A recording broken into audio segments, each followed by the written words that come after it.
প্রকাশিত হলো অন্নপূর্ণা যোজনার সরকারি বিজ্ঞপ্তি। আগামী 1 জুন 2026 থেকে এই আর্থিক সহায়তা কার্যকর হবে।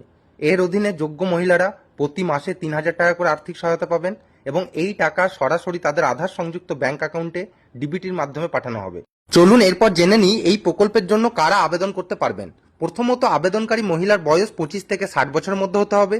দ্বিতীয়ত, তিনি কোনো স্থায়ী সরকারি চাকরি যেমন কেন্দ্র বা রাজ্য সরকার বা পঞ্চায়েত বা পুরসভা বা স্থানীয় সংস্থা বা সরকারি সাহায্যপ্রাপ্ত শিক্ষা প্রতিষ্ঠান ইত্যাদি থেকে নিয়মিত বেতন বা পেনশন প্রাপক হতে পারবেন না। তৃতীয়ত, তিনি কোনো আয়কর অর্থাৎ ইনকাম ট্যাক্স প্রদানকারী হতে পারবেন না। এক্ষেত্রে একটা বিষয় আপনাদের জানিয়ে রাখি, বর্তমানে যারা লক্ষ্মী ভান্ডার স্কিমের সুবিধা পাচ্ছেন তাদের আর নতুন করে ফর্ম ফিল আপ করতে হবে না, তারা অটোমেটিক্যালি এই নতুন অন্নপূর্ণা যোজনায় অন্তর্ভুক্ত হয়ে যাবেন।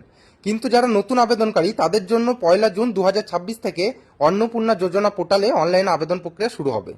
আপনাদের এই বিষয়ে আরেকটি গুরুত্বপূর্ণ তথ্য শেয়ার করে রাখি, এসআইআর প্রক্রিয়ায় যাদের নাম মৃত, স্থানান্তরিত বা অনুপস্থিত বা ভুয়ো হিসাবে চিহ্নিত হয়েছে বা বাদ গেছে তারা কিন্তু এই প্রকল্পের সুবিধা পাবেন না।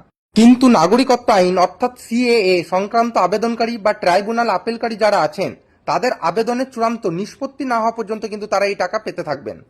এক্ষেত্রে শেষ আরেকটি কথা আপনাদের জানিয়ে রাখি, আপনাদের আবেদন করার পর সংশ্লিষ্ট সরকারি আধিকারিকরা তা যাচাই করবেন এবং যাচাই করার পর যদি দেখা যায় আপনার আবেদনের তথ্য সঠিক আছে, সেই ক্ষেত্রে সংশ্লিষ্ট ডিপার্টমেন্ট থেকে এই স্কিমের যে টাকা আপনাদের জন্য সেটা স্যাংশন করা হবে।